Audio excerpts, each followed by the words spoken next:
This boy and girl are going to be well equipped when the time comes to take their places as worthy members of adult society.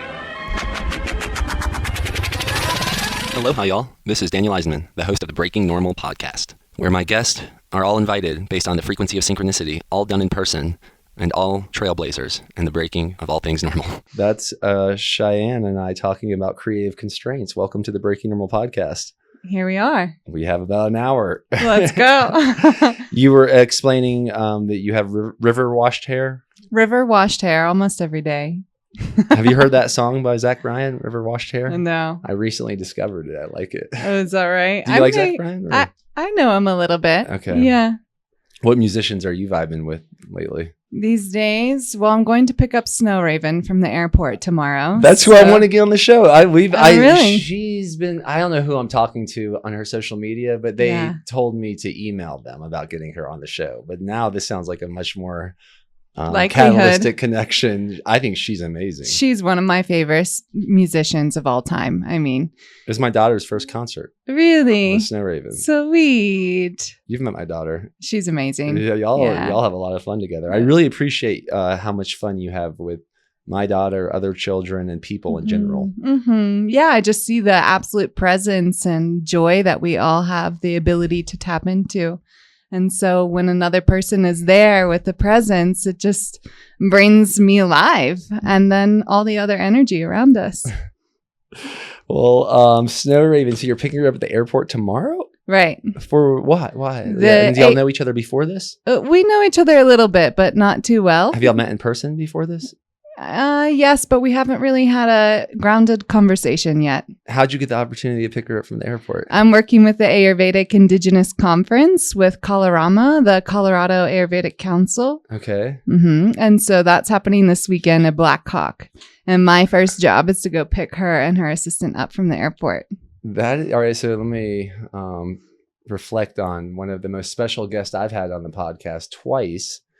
Is a legendary billionaire named Naveen Jain. Have you heard of Naveen Jain? He started this company called Viome, where they're doing like poop testing. Oh, yeah. That's one of his companies. Nice. And the way I got to know him was through my friend Claudia. He was coming in for a conference and she's like, hey, we need someone to pick up Naveen. Would you be willing to do that? And I'm like, am I willing? I'm going to put my chauffeur hat on. I am going to be like the best service ever. Yes, absolutely. And sure enough, now we're buddies and he's been on the show twice. And now it's reminding me, Snow Raven's also another person I would love to have on the show. And I'm stoked for you to have the opportunity to connect in that way. Car rides could be the best. Are y'all going to be driving from airport to Blackhawk? That's right. That's a hefty drive. That's awesome. Yeah. And I didn't know what my job was going to be for this conference. I just said yes with a lot of glee and gratitude. And here we are, flowing with the river. And that's kind of what life is like, right?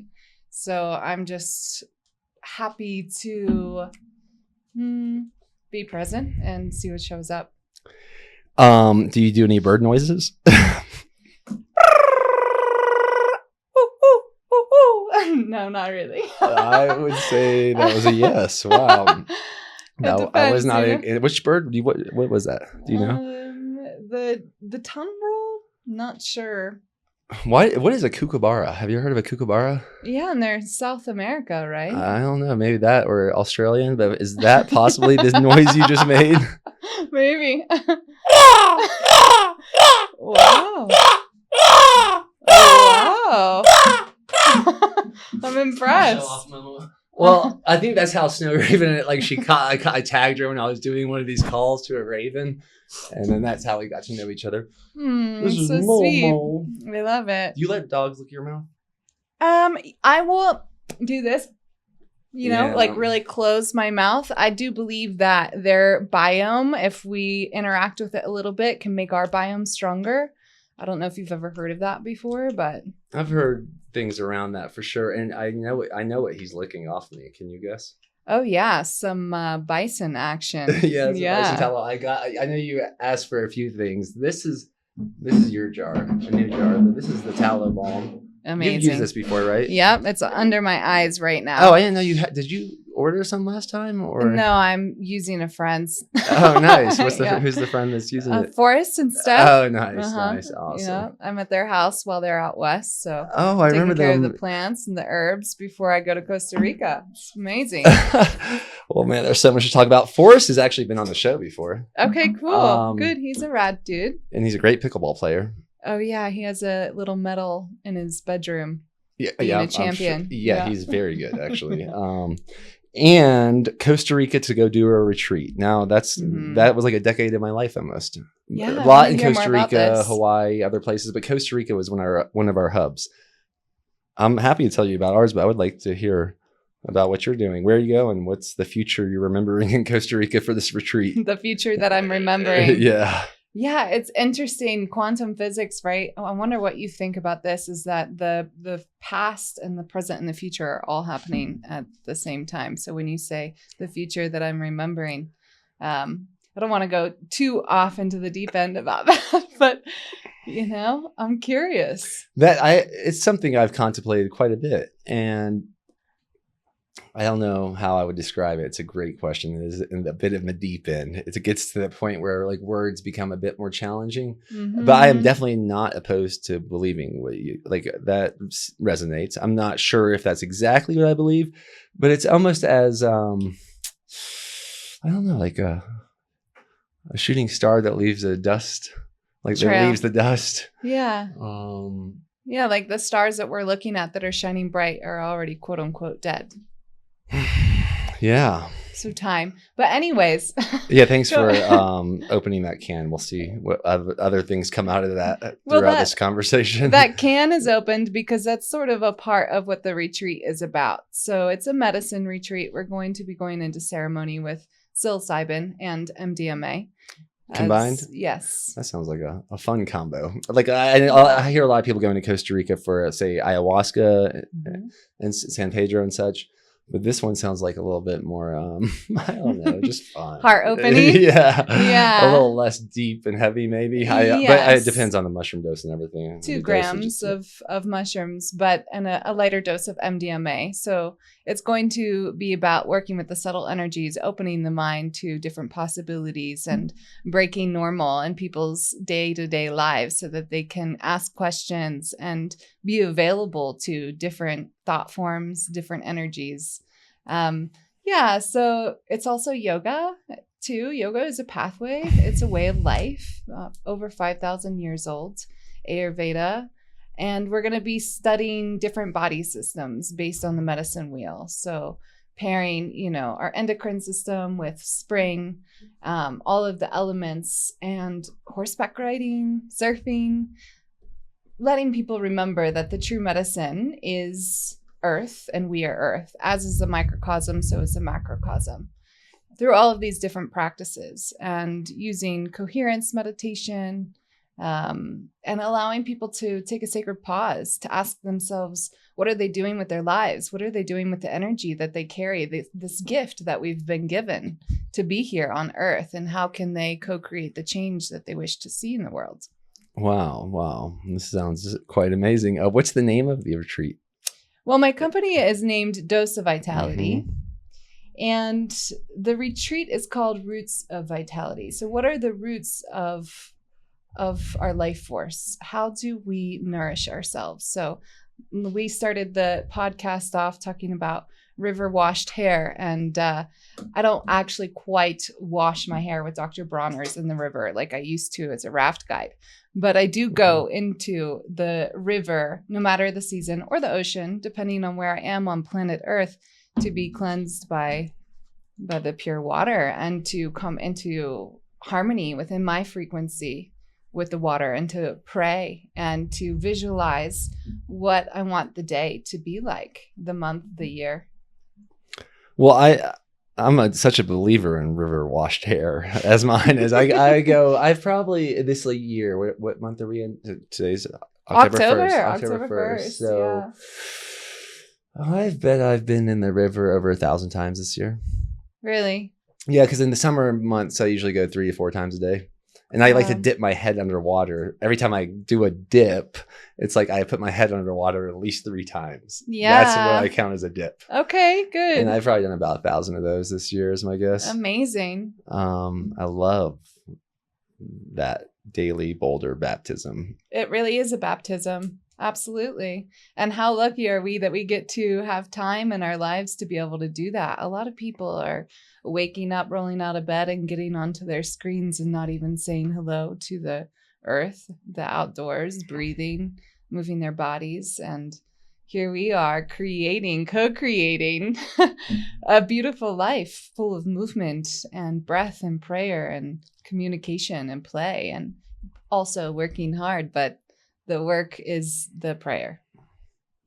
And I do work hard enough where those daily dips are sort of like a reset rejuvenation for me. Mm-hmm. It's like vital for my peak performance. Mm-hmm. Likewise. I see that about you.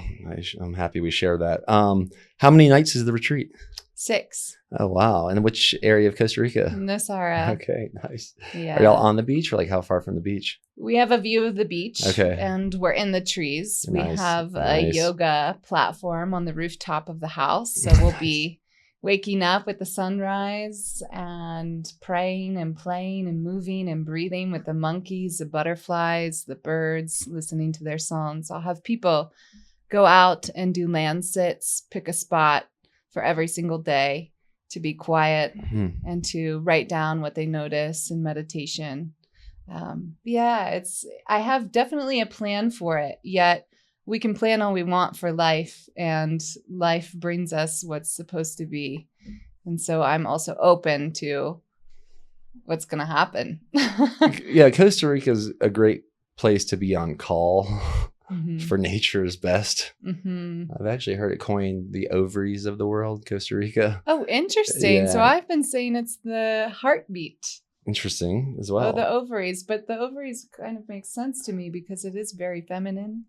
It is the pulse of life, and we absolutely need healthy ovaries for life to come through. Have you been to Maui? I have not. Maui, I know like a lot of people align the islands with different chakras, and Maui is definitely the heart chakra, according to people that, resonate with those ideas. So 6 nights, how many people? I'm asking these questions because I used to do the retreats. One thing that I could say that we did when we did the Costa Rica retreats in the beginning was with my brothers. It was my brothers and I called the Raw Bras. Okay. And we had Raw Bras retreats. And the itinerary was expect nothing, experience everything. I love this. They did not. That was it. And we told them what time to be in the airport and what time we would drop them off. Wow, that takes a special kind of human to say yes to something like that. I mean, I would love to do that. Me too. That's why we offer that. I was quite envious, actually, because I do believe the best plans are unplanned a lot of the times. And especially in a place where nature is the scheduler. Like a place in Costa Rica, to me, it's like, you just got to be on call for what makes the most sense at the best times. And being on the hill facing the ocean and having sunrises every morning, that sounds like you have a great setup. How many people are you anticipating? So about 5 right now. Okay. And then a co-facilitator. Her name is also Cheyenne. She's a trained therapist, trained dancer. I'm very excited to co-collaborate with her. Have you worked with her before? We've been in a deep friendship for many years. Okay. And I have not actually worked with her before. So this is exciting too. I see a theme of you walking by faith. That's right. Yeah. Okay. And have you done this before? Or I have not.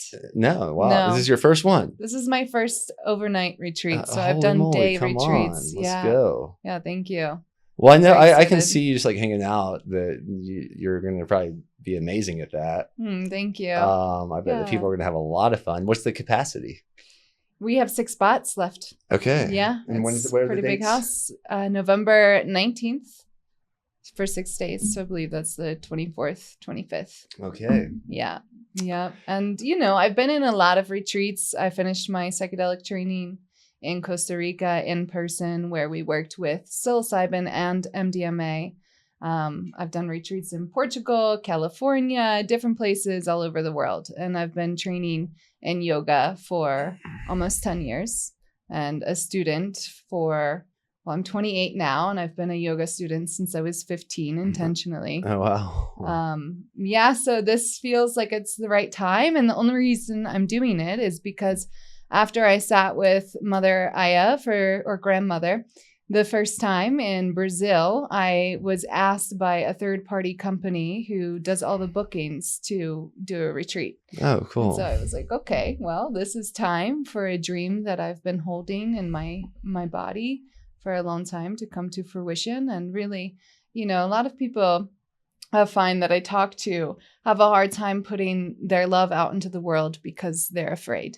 And I choose to see that it's an offering, a sacred offering, and that's our responsibility and our right to the life force to give what we can give to make this world a better place.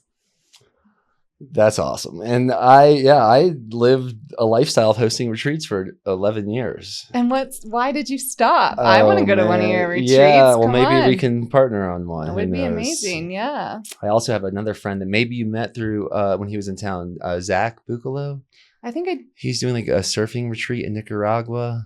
I think I saw him on Instagram, but I don't know if I was in town at that time. Yeah. He's wanting to collaborate. Amazing. The surfing element, do you surf much or? Un poquito. Okay. Yeah, I'm not a very good surfer yet, but that's absolutely one of my intentions. I love anything water, dirt, air related, all the things outdoors. So.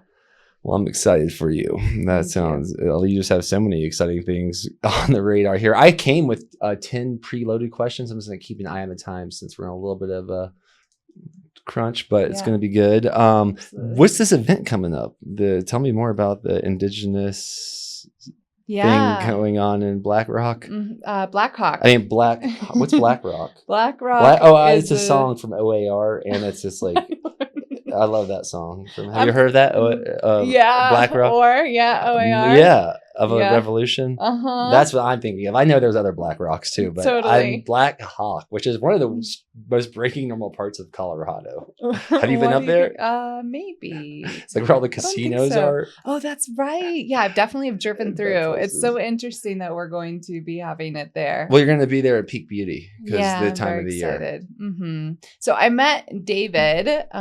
They call him Vedic Dave. He's been doing Vedic astrology readings for a very, very long time at the Yoga Telluride Festival, and I was up there with Ember and Ice, helping them work and just doing my thing, learning and sitting with individuals in the sauna and teaching them, and ran into David, and he was like, I feel like I know you, Mm-hmm. And I was like, same. And he learned that I have studied Ayurveda and traditional Chinese medicine, internships. I'm not a doctor by all means, and also the yogic pathway, psychedelics, and I've been working with various indigenous elders since I was 18 intentionally from different tribes all over the world.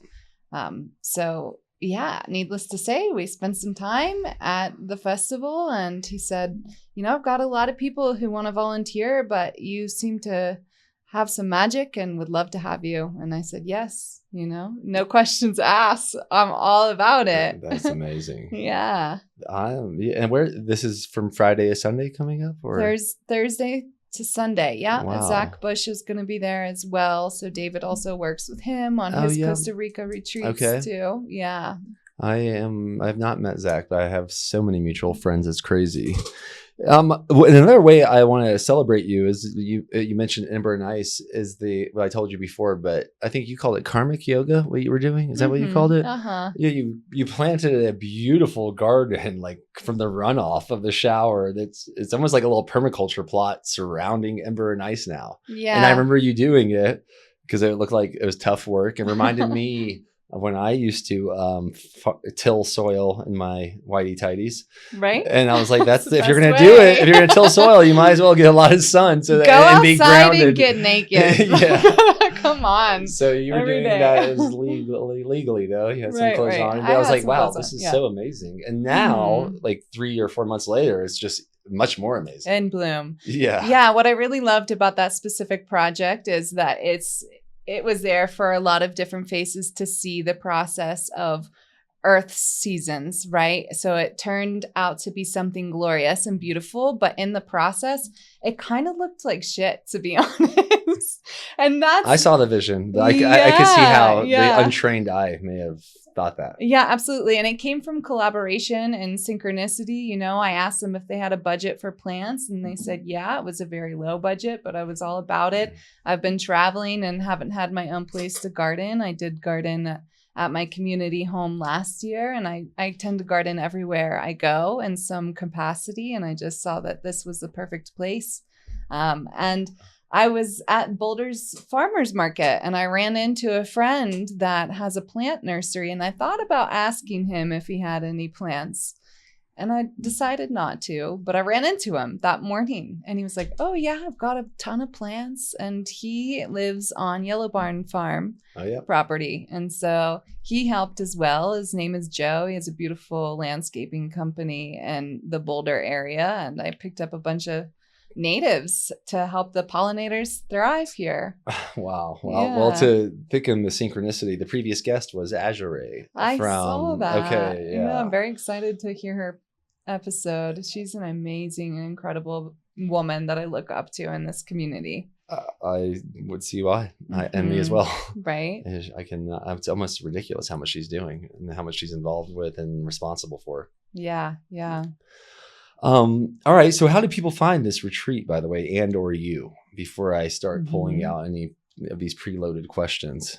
Doseofvitality.org is my website. Okay. So that's a good place to book a call. And that's how the retreat is being done. I'm interviewing people to make sure that it's the right fit for the people that are already there, and I think that's a great call. Fit for them. Yeah. And I love Instagram and also don't love it. You know, I take my mornings and evenings off from social media, but I do believe it's a beautiful place to inspire each other and connect. So Miss Darcy Carter, MS Darcy Carter. I have 2 first names, 2 last names. So people who don't... Really? Like you were born with 2 first That's names? Right. Oh, how does that work? I don't know if I've heard of that Classic before. Gemini. Yeah. When's your birthday?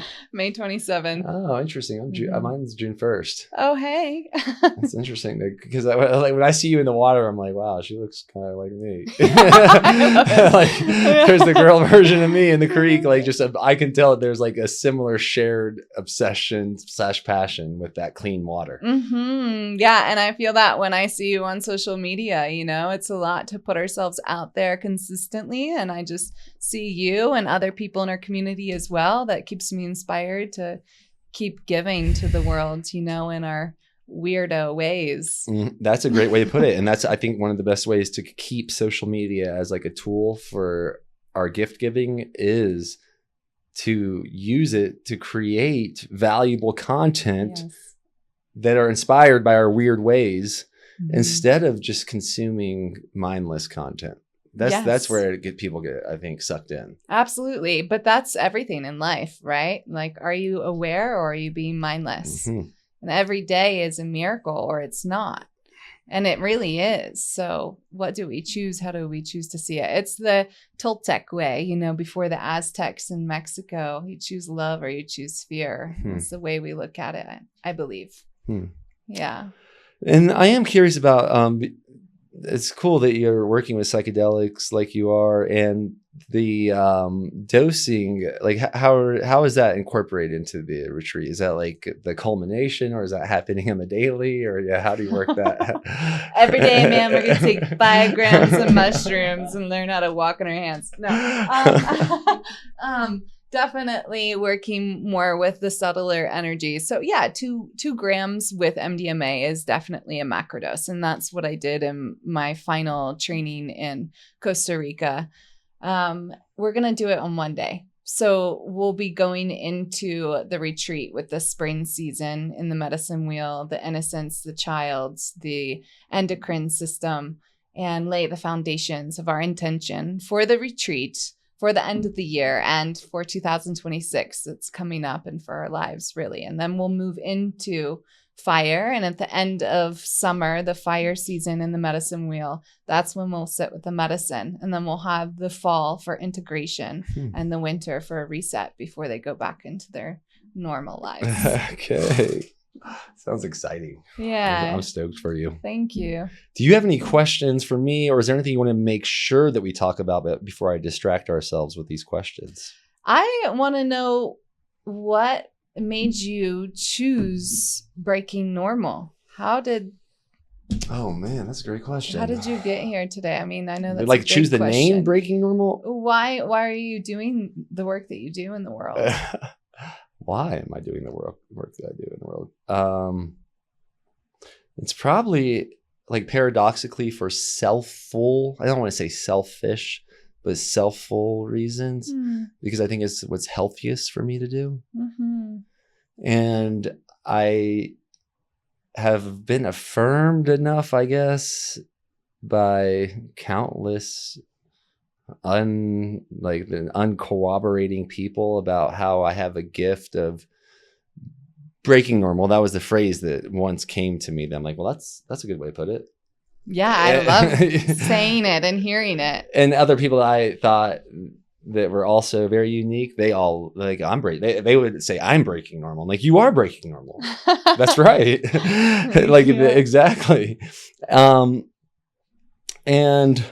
I think there's certain I don't know if you want to call it a mantra or philosophy or belief or memes that I can get really caught up in. Mm-hmm. And what breaking normal means to me is being addicted to authenticity instead of approval. Mm-hmm. Ashe-aho. And a lot of people that are on the show, like yourself, and the people that would resonate with breaking normal, I think that's what they're doing. It's like really, they've really broken the addiction to approval somehow. Mm-hmm. Mm-hmm. And like most little kids are not addicted to approval yet. Not yet. Unless they're trained to be performers in some sort or something like that.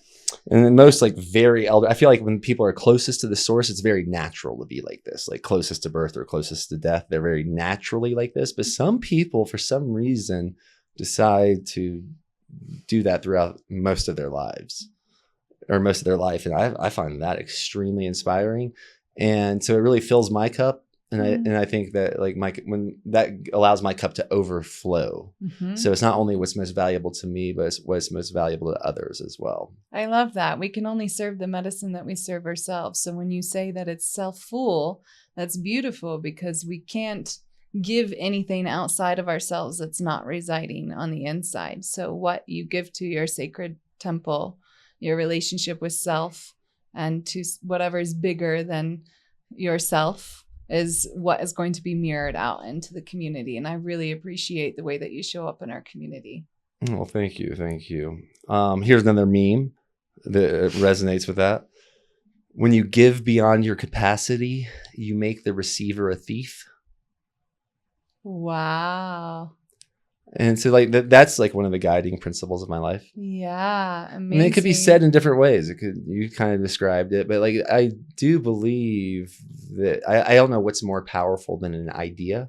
Mm-hmm. So I let certain ideas take hold of me. Mm-hmm. What do you mean by that?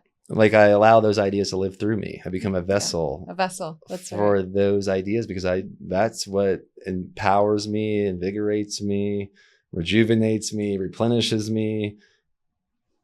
And I think it potentially is the path of living a life that keeps getting better. Mm-hmm. There's another idea. Mm-hmm. Good mantra. Yeah. Oh, okay. Another question I have for you. So I'm an idea spreader. I love it. What are your ideas around morning rituals? What do you do for a morning ritual?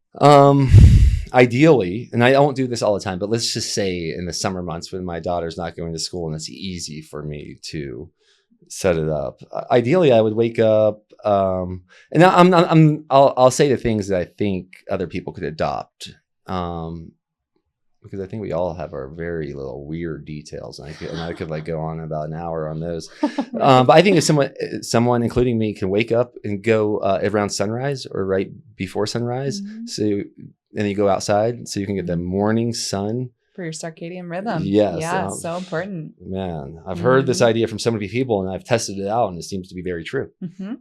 Yeah. And it's just something about how I believe we are solar panels, and something about them more. And if you look at plants and other animals, you want to see a bear, go in the sunrise or sunset. Like if you want to see any amazing animals, you want to hear the birds sing, go out there at sunrise or sunset or before a little bit. It's the most sacred time. Yeah. So when like the world, I like to be there outside when the world's turning on, and ideally right out after I wake up to get in the cold creek. It's so nice to live next to Boulder Creek and just get right in there. And that feels real good. Nature is our medicine. And if I was being real wise, then I would do breath work then. I'm a big believer in that, like just flooding my body with oxygen, especially outside in the sunrise if I can, and next to cold water. Our pranayama is our prana. Yeah. And I like to hold my breath. I do like a kind of a similar thing to like say a Wim Hof or a holotropic breathing, but mixing like praying in there as well. I have like a YouTube video, breaking normal yin yang breath set. I think I called it because a lot of people are curious about that. And I do believe that is a supercharger for synchronicity. Interesting. The breath retention. Yeah. That whole part, that whole thing in the morning right there, but especially the breath. Absolutely. Yeah. I feel like then I'm set up for synchronicity, and then and then I aim to let synchronicity be my schedule. Like I think you mentioned like how lucky we are to, and I'm not sure if I would say lucky. It's taken a lot of strategy, and tweaking to live a life where synchronicity is my schedule. Absolutely, me too, for sure. Yeah, I'm not just out here doing it easily, peacefully all the time. We had to work for where we are. Including that breath work. I feel like that's pretty foundational. The morning breath work and getting sun in my eyes, into my body, and baptizing myself in cold, clean, fresh water. Obviously where the indigenous people lived and the people homesteaded after them. Still live. It's like right here. You know, obviously where the clean water is coming out of the canyon over the mountains where people are going to be settling. That's right. And it's just, so I like to plug into that.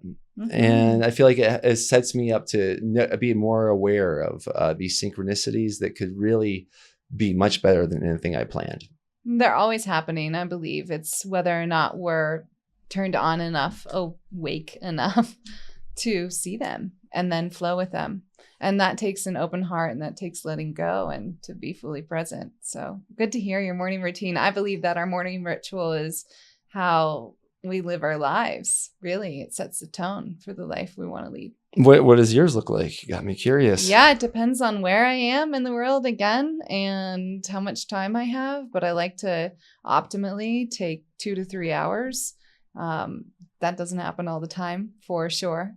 But if I roll out of bed without getting into my body, then I'm not in the frequency of synchronicity at all. And that's one of my favorite words, by the way, synchronicity. And Me synergy, too. Right? Me too. So I wake up and I do a meditation, and I hug myself first and foremost. I check in on my body, and I'm like, wow, thank you for this temple alive. Amazing.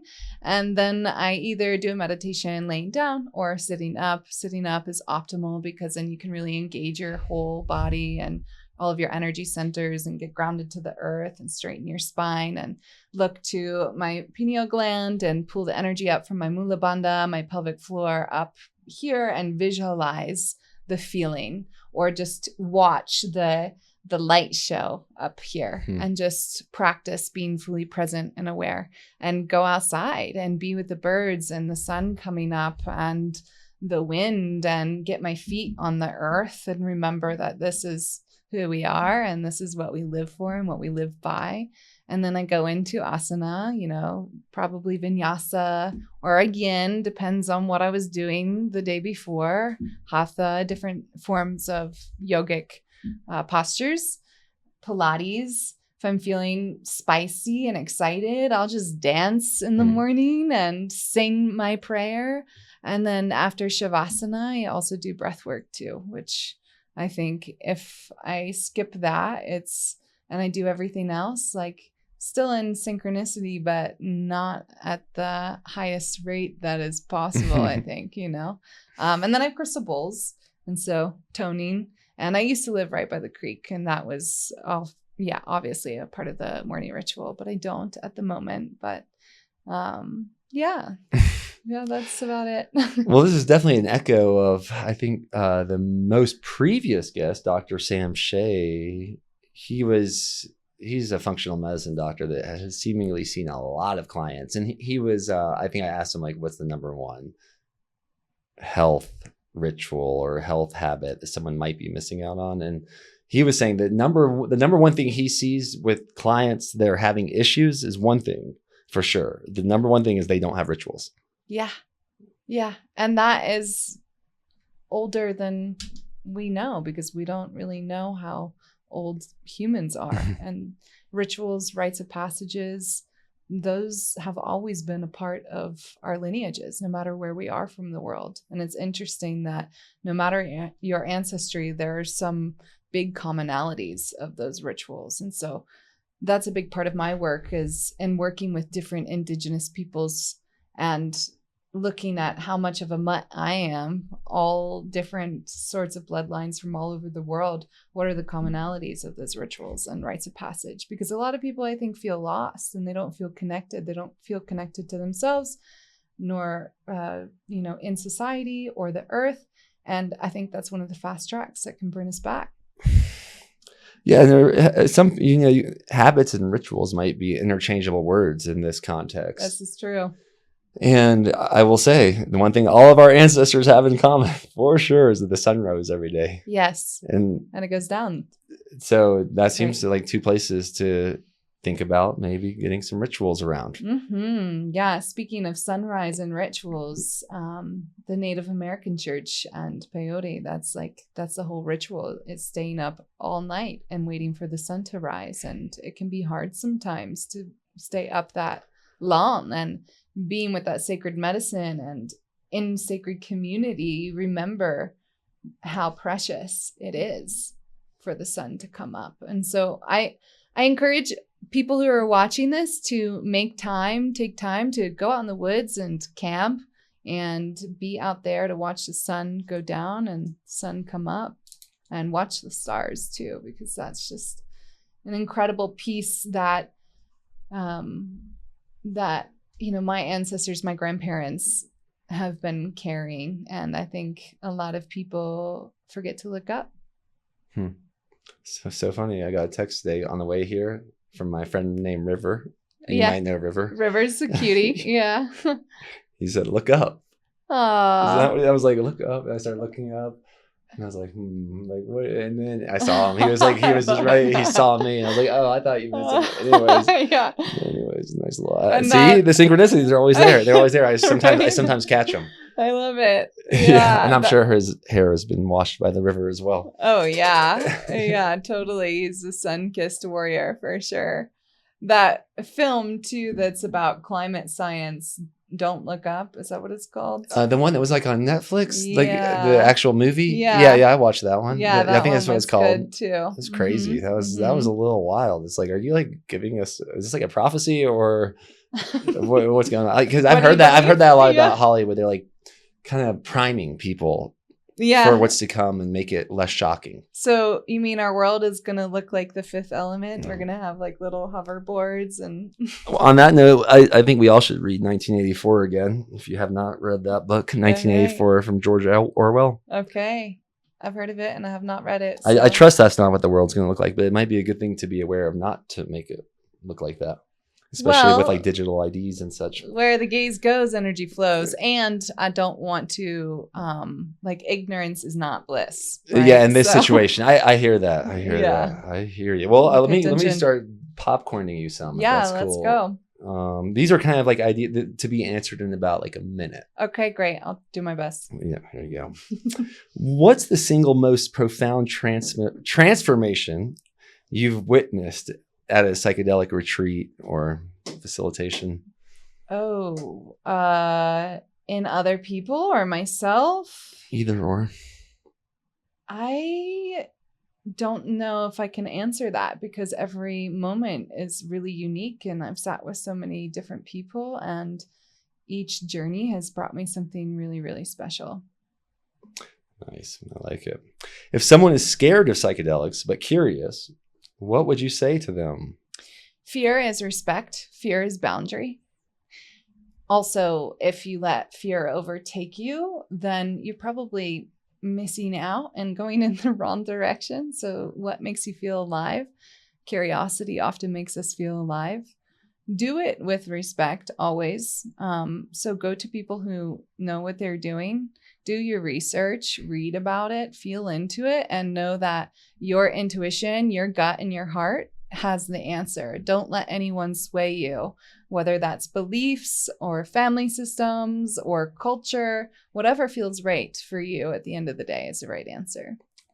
Nice. What do people usually get wrong about psychedelics and healing? That's a really loaded question as well. That it can take away our trauma, that it can ultimately heal us. Like when we're on the healing path, we're going to reach this pinnacle point where we reach samadhi, bliss, and everything's great. I always tell my clients, and have to remind myself as well, like, I'm not doing this work to get rid of the trauma. I'm doing this work to be able to dance with the light and shadows in harmony. Nice. Thank you. How has music amplified your medicine work? Oh, all of life is music. I don't know if you've heard of the podcast with Trevor Hall. He was on the Emerald, and he described it really well that, all of life is frequency and all energy is always dancing, but music, literally playing music. I was a trained musician starting at 8 years old, dancing starting at 3. And it was to be a performer. So I didn't get to play my own music, but my dad built a recording studio as well. So I was around a lot of musicians, not necessarily in the medicine space until I was older. But when I'm in a journey with live music, it makes all the difference. And then, of course, there's such an art in playlist creation. And as Stan Groff says, if you don't know that name, I inspire you and encourage people to look him up. But there is the death and the rebirth and the birth stages. So in a psychedelic trip, we are at some point in some part of ourselves going through all of those stages, and the music is there to support us. And I could say a lot more about music. Well, I could say a lot more about Stan Groff. I have not met him, but I have some of the weirdest synchronicities in my life just by reading his book. I think it's called Holotropic Breathwork. And then Trevor Hall's actually been on the show. Wow, cool. And I would love to get Trevor Hall back on the show. And his wife, Emory. Yeah. I would love to get both of them because the college I went to, Absolutely. that's one of the things we talked about was Emory University. Okay. Emory's a place in Georgia. Anyways, he didn't know about it either. Yeah. All right. Where was I? Lost my track there. Thank you for aiming to fit these into these minute windows. Yeah, absolutely. What's one of the biggest lessons you've learned from medicine in the jungle? Everything is breathing together. And so energy can feel no matter, how do I even put it into words? I can give it into a little story. So, I was in this ceremony, and every time I would feel pain, thunder and lightning would go off. And every time I'd feel joy, a gecko or a frog would go off. And another medicine ceremony, I was at the apex of the climax of the macrodose, and this huge storm came through, and it felt like the ocean was going to come and wipe us out. And that was at the apex of the energy, and all the howler monkeys in that area, it felt like 50 of them at least, came right above the yoga shala and started, roaring up a storm with the storm. And I started humming, and then I started singing, and they heard my voice, and then they started singing louder, and I started singing louder, and we reached this climax together, and then the storm was gone. Wow. And then there was a Scorpio outside with a bunch of different moths and frogs waiting for us. And so nature's always breathing and responding. Our energies are interconnected, and science is starting to show how that is as well. And spirituality, the woo-woo, has always talked about it too.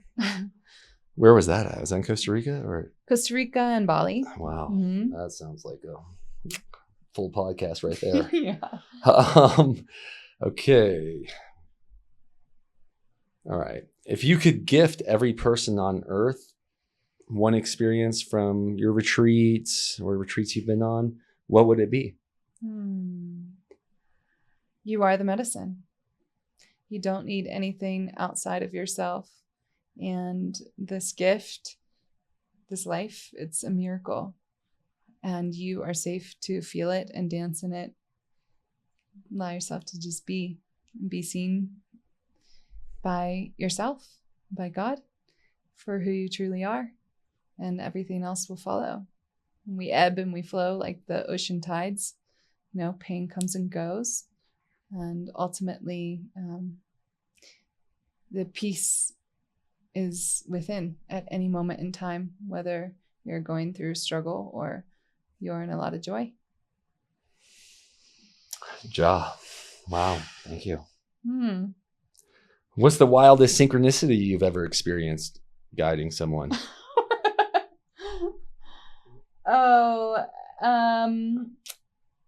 I was helping to co-facilitate a circle. I was playing music on my ukulele at the time with a shaman from Peru, and her and I had a beautiful time at the river before the ceremony, and she told me some stories of how her grandmother comes to her in the form of an owl. An owl is one of the medicines that come to me all the time in person. So are the eagles and fox and great blue herons. Anyways, that's another story. Many other animals. But she told me that story, which was very potent. And then she was taking care of one of her friends who was dying from cancer. And she asked her, how are you going to visit me? And she said, in the form of a butterfly. And she was doing a sit out in the jungle. She was doing a dieta with a different medicine, and thousands of blue morphos came. And in the medicine ceremony, after she told me those things, wasn't planning these things, obviously, one of the songs that I sang was about a butterfly. And then an owl came into the space as well, which was pretty cool. I got God bumps. Oh, yay. See? I love God bumps. Come on, truth bumps, God bumps. What do you call them, God bumps? God bumps sound good. I do remember when I was talking to Trevor Hall on the podcast, a flock of geese flew by. And he made this like funny story about a synchronicity of how he sent those geese. And it was like the highlight of the podcast for me. That's awesome. But now I want to, anyways, just connecting the dots. That's right. All right. Speaking of, how does yoga weave into psychedelic healing for you? Yeah, that's a great question too. Integration and preparation. So a lot of people want fast track. They want healed now. They want to feel better now. And psychedelics show us that it takes work and that everything is an ecosystem and time takes time. And yoga allows us to really sit and be patient and to connect with something higher than our egos and our little s, and to tap into our higher s, our highest selves, and to remember that, being of service in the world is one of the number one things that we can do with our energy. And, the Patanjali Eightfold Path, there's so many hidden messages in there as well. Ahimsa, non-harming, truth, non-stealing, all of these things. And so when you're working with psychedelics, it's really important to have preparation and integration, a solid foundation to work with these medicines. Otherwise, people just fly off into the netherworlds or whatever. They get ungrounded. And so yoga is a structure in psychedelic medicine or outside of it to stay grounded, philosophy for life, I believe. Awesome. Thank you. You're welcome. Thank you. All right. What's one ritual or practice anyone listening could do today to feel more alive? Kapalabhati breath, skull shining breath, breath of fire. Put your arms out 45 degrees, thumbs up and do it for about 3 minutes, pumping through your belly button, your Uddiyana Bandha, and then do a breath hold and then release and do another breath hold and then go jump in the river and take your clothes off and scream. That sounds fun. Can you demonstrate the breath? Is that okay? Like, Yeah, sure. Like a few reps. I'm wearing jeans today, Because and I think I've done this in a hot yoga, full right? bladder, but yeah. Okay. We'll do our best. Yeah, let's see. So let's find a grounded feet on. I'll try to do it. Yeah. Okay, here we go. Straight spine, and your tailbone is tucked under a little bit so that your tailbone is going down, rooting into the earth. Okay. Take a full breath in and raise your arms up 45 degrees. And I want your wrists facing the front of the room. Yep. And your thumbs up to the sky, to the heavens. That's right. Take a full breath in and release it.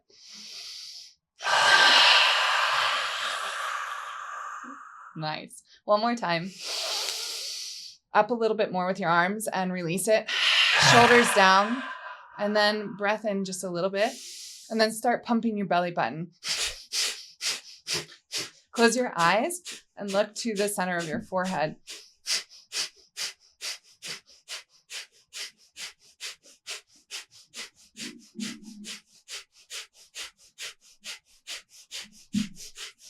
Slight smile. And then inhale, bring your thumbs together. Shoulders down. Pull up your belly button, your Uddiyana Bandha, your pelvic floor, your Mula Bandha. Pull that energy up, up, up.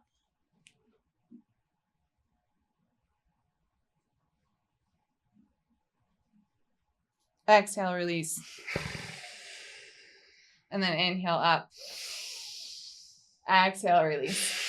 And then we could keep doing this for 10 minutes too and go faster. And that's an aura cleanse too. And we all have electromagnetic frequencies. And so Kundalini yoga is a great way to reset. And obviously the breath of fire, the Kapalabhati, works best if you're doing it for longer periods of time. And it's a practice, just like life. Well, I'm happy we got it dim. And then I take my clothes off and jump in the creek. Is that the idea? Right. Yeah, that sounds fun. Take your clothes off and run naked down. I do similar breathing to that, not exactly like that. I've done something like that in hot yoga, but that was a good facilitation. Oh, thank you. I definitely felt a little buzz here, like a little high on my own supply. Yeah, right? 40 seconds. That's all it took. Woo! Yeah. And I think Momo feels it too. Momo's all over me right now. All right. I think we have... All right. Last one. What are we doing in timing? 51. Perfect. All right, cool. 306. I got it. All right. If breaking normal means being radically true to yourself, what's the most breaking normal thing you've ever done? Well, I don't really want to live in the past, but so I'm going to the present now. I think the most breaking normal thing I'm doing is I started 3 companies and I decided to work for myself and work with others and collaborate and synergize in things that uplift communities. And I mean the more than human world as well. And that doesn't mean a promise day to day. So going into the unknown, faith, like you said, that's a big theme for me. Into the unknown. The sun will rise. That's right. And the sun will set. Well, and one more time, how do people find you or follow you, or if they want to get in touch with you? You can get in touch with me through doseofvitality.org. Also, my personal Instagram is Miss Darcy Carter. MS Darcy. Any Carter? dots or no? No. Okay, MS Darcy Carter. We'll put the links in there. Great. I really appreciate this time, and I love how you're integrating the community in this space and on this podcast. I love watching the other shows, and it's been fun to talk to you. Thank you. Right back at you. You're definitely walking the talk. Your energy and you are very inspiring, and it's a blessing. This is a good compliment for sure, because I really mean this. I'm very happy when my daughter hangs out with you. Oh yeah, I really look forward to weaving in community with you both more, and really feels like home to me. And being with you and your daughter down at the river this summer have been some of those moments of affirmation that this place is my home. Any you want to do another bird one before we go? Any other birds you got in you? Let's see. I'm gonna wait until after my training with Snow Raven. Yeah, I want that. What about you? You got I something think I to have pull a out? hummingbird. I think I Ooh, have one of my maybe. favorite birds. Okay. Wait. Okay.